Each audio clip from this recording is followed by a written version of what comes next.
Hi there, welcome into another episode of NIU Weekly. Slightly off schedule here because of the crazy midweek Maction football schedule, but we are going as planned on NIU Weekly. Terry Bonadonna with you here to not only preview this week's football game against Akron, but to review last week's against Western Michigan as well. More going on in the world of NIU athletics. Men's and women's basketball are both off and running.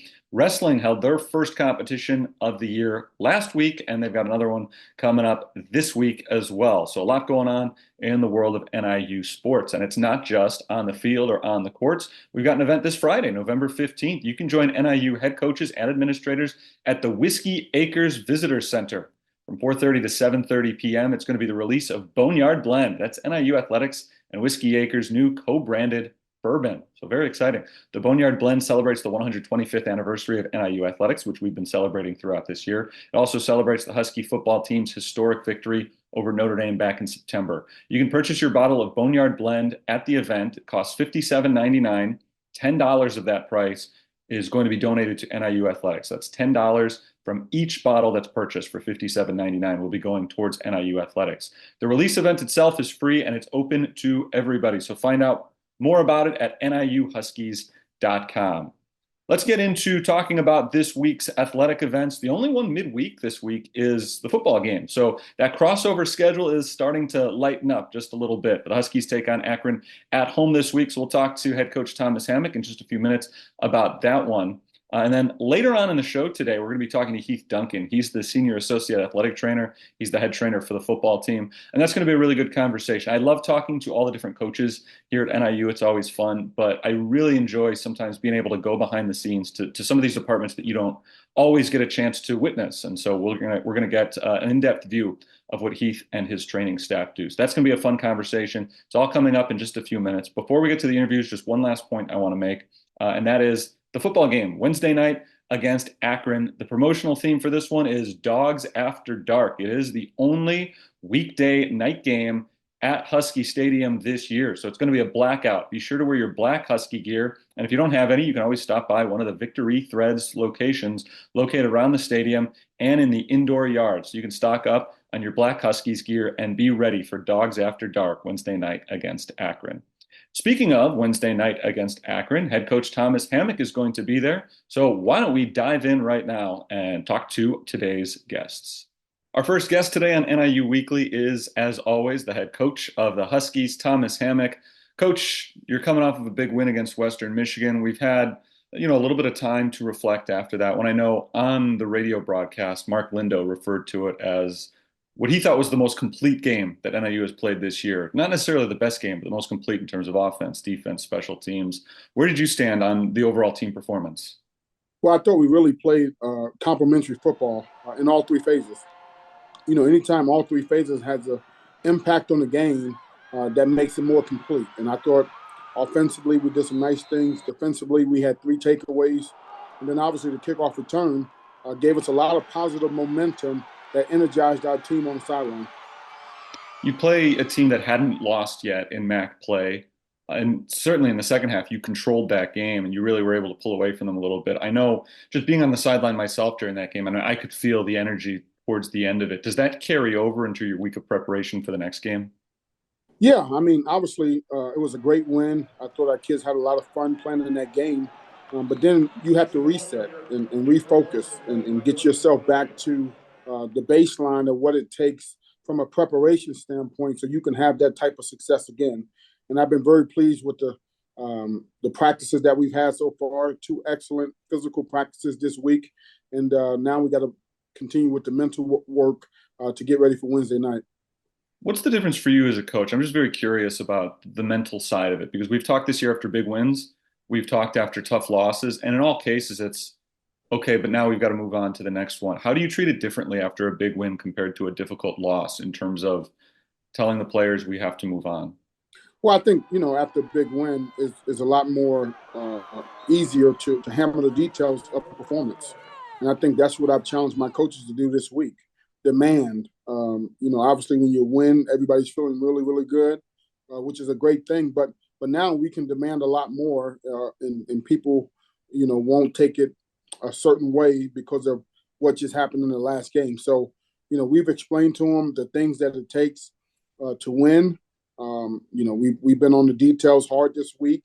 We've been pushing them extremely hard this week. And I think when you have an opportunity to win a game and have fun like we did last week, now we have to do our job as coaches and find the consistency that it takes to stack another win. Let's talk about some of the specific performers from that win against Western Michigan. The headliner was probably Telly Johnson Jr. Just an incredible game. The first time that he's seen a significant workload, and unfortunately it came because of an injury. But what does that mean for the depth of the running back position that you've had? Well, I think we have tremendous depth in our program, and that's one thing I take pride in, being a guy that has coached the position to make sure that position is as strong as it needs to be a strength of our football team. And I've been pleased with the young guys that we brought in. They've had an excellent mentality and approach to the game, and we feel very, very comfortable playing 6 or 7 guys in our program. When you see a guy like Telly Johnson, who had 141 yards, 2 touchdowns in that game last Wednesday against Western Michigan, he wouldn't have gotten the chance if Ontario Brown hadn't gotten injured. But when you have that level of depth, and we've seen it from not only him, but we've seen it from Gavin Williams all season. Jalen Poe has had a really big game this year. When you have that kind of depth, are you looking to get guys different opportunities, or do you just tell them, hey, you might not get a chance, but when it does come up, you got to be ready to go? Well, we were having a serious discussion a few weeks back between Telly Johnson and Amir Smith, and both those kids are ready to play. We went with Amir early, and then obviously Telly has continued to get better over the last couple of weeks, and this is his opportunity. But we knew from a situation standpoint, we wanted to get Telly in the game. He provides something different to our offense, a physical presence, and he energizes the guys that's blocking for him. When you can hand the ball off to a guy and he can get you 3 yards, 4 yards, to tough yards that allows you to stay normal down the distance, that gives you a lot of options as an offensive staff at your disposal. Yeah, I mean, you talk about the offensive line. When you have that level of depth at running back, and I mean, these running backs are all obviously very talented, but it's got to be difficult, I would think, a little bit for an offensive lineman knowing different guys are going to run different styles, meaning different blocking schemes. And you've been rotating offensive linemen as well, just creating some of that different depth with Schooley and Posh getting in there the last few weeks as well. How have you felt about your offensive line's ability to adjust to that? Well, first of all, we try to make sure we feature the guys with plays that they do extremely well. So in practice, guys get an understanding of who's running what, how they run it, how comfortable they get running those type of plays. But our offensive line has done a phenomenal job this year. And one thing that's been very constant with the offensive line is their consistency. Every week, these guys have shown up and been ready. The preparation has been excellent.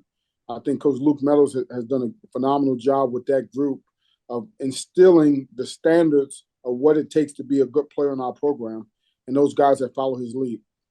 We talk about the rotation on the offensive line a little bit. You've been rotating a few more guys in defensively as well. Quinn Erweiler's gotten a little bit more play. Jake Gassaway, guys like that.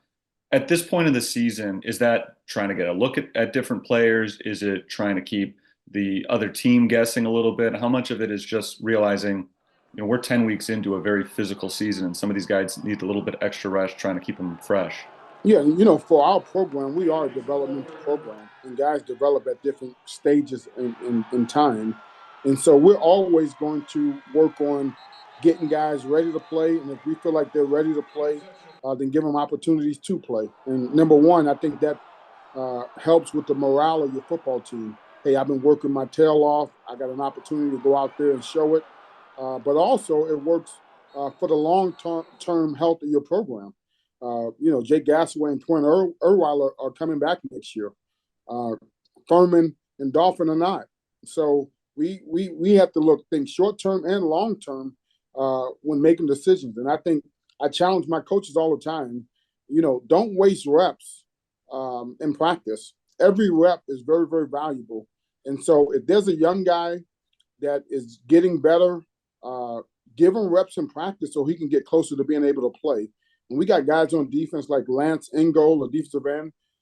Ivan Moore, another defensive end. We got a young linebacker, KJ McCray, who I feel like is one of the better players that we've been able to recruit, and Taylor Powell at the safety position. So if you're a good coach, you're constantly getting those guys ready to play before their time, and you have to be able to steal reps in practice to know what these guys can do. Same with Telly. You know, we got Telly reps 6 weeks ago, and then now he was ready to play, and he was ready for the moment. And I think the best coaches I've been around always have the next guy ready. And the only way you can get those guys ready is by giving them reps. We've talked a lot about the quarterback position this year, and you've got another quarterback who's been getting some reps, Josh Holst, who's in his redshirt freshman year. He didn't get a chance to play this last week. He was a little bit banged up, but also Ethan Hampton came in, and it's hard to take the ball out of his hands. He was nearly perfect in that game against Western Michigan. How do you feel about where Ethan is right now and that quarterback position in general? I think that competition has really made both those guys better. We've shown that, we won't hesitate to make a decision at that position, depending on how you play. And I think Ethan has really taken a big positive step over the last couple of weeks in his preparation and his attention to detail and how he's been playing. I think that's showing up in game. So he's got a lot of confidence right now. He's displaying it in practice. And, if our line blocks and we get the running game going, I think he can make a lot of plays in the passing game with the way he's throwing the football. He made a lot of plays last week specifically to Trayvon Rudolph, and that's a connection that has been here for a while. Those two guys have had a chance to work together in practice for several years now, and so it seems like a really important connection to have. Trayvon Rudolph's been in and out of the lineup with injuries this year, but it seems right now like he's about as healthy as he's been in a long time. How important has that been to get him back? Well, he gives you a level of explosiveness on offense that's important. I thought he made some nice plays last week. He's making some nice plays in practice. So we got to continue to find ways to get him the ball where defenses have to be able to defend the pass and the run equally. And Trayvon gives us a deep threat that we can go to down the field. Let's talk about this week's game against Akron. The last time the Zips were here, they were able to come away with a victory. You got them back last year at their place. They're struggling a little bit right now. What do you see from them, and what challenges are they going to possess? Well, Coach Moorhead always has his group playing hard. He's an excellent offensive type coach that can stretch you in a lot of different ways, and you see that on their offense. They can stretch you horizontally. They can stretch you vertically. They try to get speed in space, and the quarterback is doing an excellent job. So we have a tremendous challenge defensively. And then obviously offensively, we have to be able to execute at a high level with the amount of looks that they give you on defense. Before I let you go, Coach, my next guest here on NIU Weekly is going to be Heath Duncan, the head athletic trainer for the football team. And that's one aspect of the team we really don't ever talk about. Fans don't get a lot of chance to see what they do behind the scenes. But it's not just Heath. It's Ben Castler, Maria Reyes, the whole training staff. How important are they to this program, and what kinds of things do you see them doing? Well, we've been able to stay extremely healthy because of, what Heath and his staff has been able to do. They kind of like the unsung heroes on our football team. They deal with all the injuries and making sure guys are rehabbing and coming back as quickly as possible, along with Junie and the strength staff. Those two staff, to me, are paramount to being able to stay healthy and keep your best team active throughout the whole season. And we've been fortunate enough to be able to do that this year, and that's a big testament to Heath and his staff, and Junie and the strength staff as well. Coach Thomas Hammock, pleasure as always to talk with you. We're looking forward to the game against Akron. Thank you, and go Huskies. Heath Duncan is our next guest on NIU Weekly. Heath is the senior associate athletic trainer here at NIU, and of course the head football athletic trainer. Heath, it's great to talk to you. We don't talk that much about what the trainers do, and it's one of those jobs where every time that you're involved in a game, everybody's upset. Nobody ever wants to actually see the trainer out on the field. But just in very general terms, tell us what your responsibilities are with the school. Yeah, so that's a great question. I think we have a super unique job. So our biggest thing that I tell people is from start to finish, whatever's going on from a health standpoint. So whether you have the cold, whether you break a bone, somewhere in between there, right? We need surgery, we don't. We're taking care of all those medical needs. And we're that first stop for that person. The other thing is we're always there. So we're at every workout, whether that's conditioning, lifting, practice, games. We're literally everything, meetings. And we're there for the health and safety of everyone, for our student athletes, our coaches, our support staff, everybody that's around us.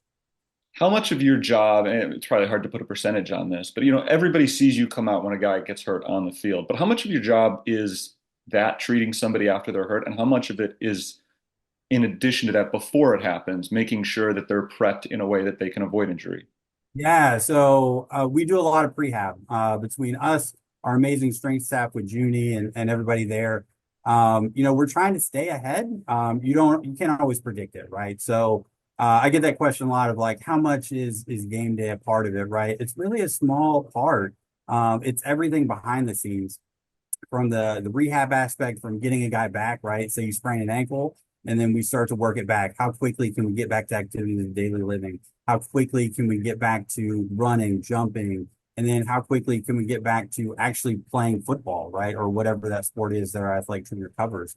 And that's a big part of it. On top of that, the emotional support that goes with that. It's never an easy time when you get hurt, right? And no, like you said, nobody wants to see me out there. But our part of it is we're building them back up, right? We see them at some of their lowest moments, but then on the flip side of that, at the end, we see them at their highest moments. Nothing makes me more excited than when you get a guy back who's had trouble or had pain, and he goes out there and he scores, or he makes a stop on third down, right? Or a big play somewhere along the way. And I think those are the rewarding moments, watching these young men grow. And even as freshmen, right? They come in, they're young, they're making mistakes. And then they learn and they grow into great adults. And that is our goal, is to help them grow as a total human. We've learned a little bit about what you do. How about a little bit about who you are? Where did you come from? When did you get to NIU? Tell us a little bit about Heath Duncan. Yeah, so long story short, parents were in the military, so we bounced all around the United States. Growing up, basically every 3 years we moved. Following that, we ended up in North Carolina, so I'm an East Carolina alum, proud Pirate. And then from there, spent some time in the National Football League and learned a lot of great aspects there. Went to Virginia Tech, and worked football there as a graduate assistant, and then started what I guess you consider like your real job, at a Division II school in West Virginia, where I got to meet my wife. So it was an amazing stop for us. And then I got here in 2018, so this is season 7 here at NIU. You're not the only one on the football training staff. Who else is on the staff, and how do you work together? Yeah, so Ben and Maria, they're my go-to people 100%. They keep me grounded. There's a lot that goes on throughout the day, between what I have going on, what the team has going on, and this is not a one-man show. On top of not only Ben and Maria and all the aspects that they take care of on a daily basis, we have all of our other athletic trainers as well, and they do a great job of helping us. Most people don't realize it, but on a game day, we have the three of us. We also have our head athletic trainer, Phil, who helps out with a lot of those aspects as well. We have a sideline liaison that comes from one of our other athletic training staff members, and they're a crucial piece to this. There are actually 14 of us. We're very, very proud that we have one-to-one coverage here at NIU with our athletic trainers. So, and that goes back to those agendas that Phil was helping to push and establish, and we've really taken off. We came from 6 athletic trainers when I first got here, and 6 graduate assistants, and now we're at 14 full-time staff members, and it takes all of us. And we've been talking about the training staff specifically, but there's an entire sports performance staff. There's a director of nutrition, and I think to a lot of people on the outside, you would put that all under one umbrella. That's probably all just one department. And of course, with a college football team and a college athletics program, which is, at any school is huge, there are so many people working with these athletes to make sure that everything is moving smoothly. How do you work with these other departments? Yeah, so what I tell people again is it takes all of us. It really does. Let's take an injury, right? We have somebody get hurt today. They'll start with us. We will see our physicians through Northwestern Medicine, who have been a phenomenal piece to this. We'll go off, we'll do imaging, we'll figure out what do we do from there, right? Is it surgery? Is it something else? from there, what are our nutritional aspects, right? If we're talking about surgery or a broken bone, there are certain aspects that we need to hit with that student athlete that they might not be getting, right? So we check all that. Then with our strength staff, when we are starting, I always tell people we can always do something, right? You break your leg, you hurt your ankle, you hurt your shoulder. There are still things that we can do, right? So even if we have restrictions on that person, what can we do and what can we do well? So we will still have them in the strength conditioning area doing something. As far as meetings with our coaches, we will still have them go to meetings. We want them to still feel a part of this team, right? Then with our operations staff, they do so much behind the scenes that has no credit. They often joke, if you're hearing their names, then something's going wrong. And we don't hear their names very often. So they do a phenomenal job in that aspect. And again, equipment's another one. When we're talking about the helmet caps that we recently put on them 2 years ago, a lot of that agenda was pushed through equipment and through us, and it was a big collaboration. So I would say every piece of this that I touch, they also touch, and they do a great job with it. You have partners outside of university as well. I mean, obviously, not every medical facility necessary is at NIU. Who are some of the partners that you work with outside of university, and how do those partnerships work? Yeah, so I actually counted it up the other day. In the last couple of years, we've used 23 different physicians. And that's all the subspecialties, right? So our main two doctors are Dr. Babka and Dr. Bell. They're here on campus and they're here 3 times a week. So we're able to see them here in-house. Once we start to get into some like odd areas, let's say we have like a weird wrist or a finger issue, we have a hand and wrist specialist. We have a foot and ankle specialist. We have a GI doctor. We have a neurologist. We have an independent neurology clinic as well. So we will use all these different pieces to try and help that student athlete. And we're pushing this quick. I don't think people realize the partnership with Northwestern Medicine is incredible because we're able to pull X-rays, MRIs, CTs, whatever we need very, very quickly. Because again, our goal is to figure out what's wrong and where do we go from there, right? Is this something that we need to do something about today? Or can this wait a little bit and we can just rehab this? So that is our goal, to figure it out as quick as possible and to get the answers for not only our coaches, but for that student athlete, right?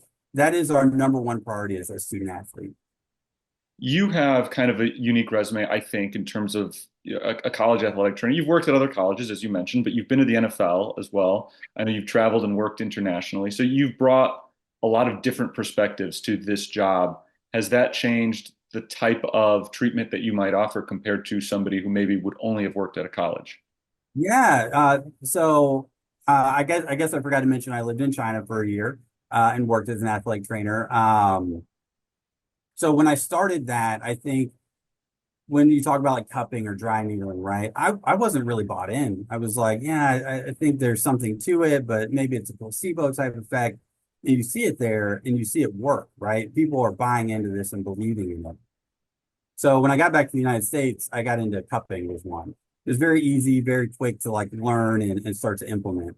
And then a couple of years ago, we actually got into dry needling. And I think that's been one of the most beneficial certifications that I've received here in the last, 10 years.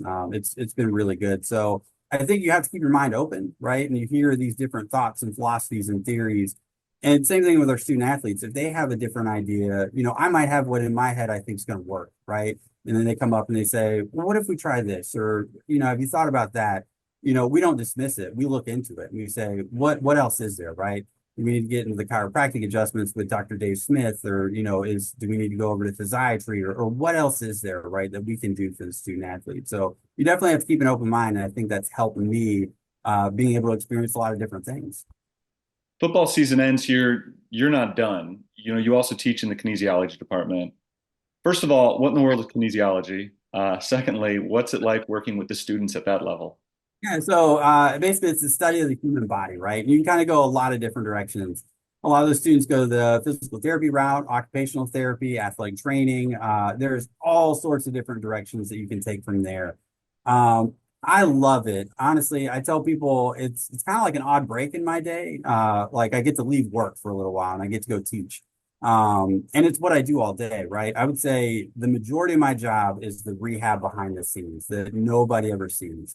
And we're here all the time. So I get to kind of impart what I'm seeing in real time, right? I can talk about real cases. Obviously, we don't use names, but we'll talk about here is what we saw, in this recent case, and here's how it went, here's how it's progressing. And they get to see it in real time. And that whole class I teach is all about rehab. So I teach it from a perspective of a lot from a 18 to 22-year-old, but I also try and keep into a perspective of working with children, right? Working with the elderly or people who aren't very active, right? And you find ways because you can be creative. My job is to hype people up, right? It's to get them to want to be here and enjoy it. And so that's what I try and impart in that class is there is always something that you can do there. Do you have a favorite part of your job working at NIU? It's probably everything about it, honestly. Like it's hard to like pinpoint one thing. We love games because that's what we're working for, right? And we love winning.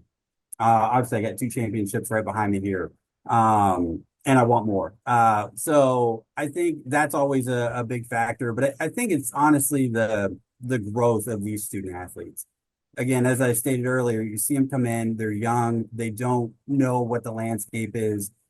They're trying to figure it out, right? And you're helping them grow along the way. And at the end, they're getting real jobs, right?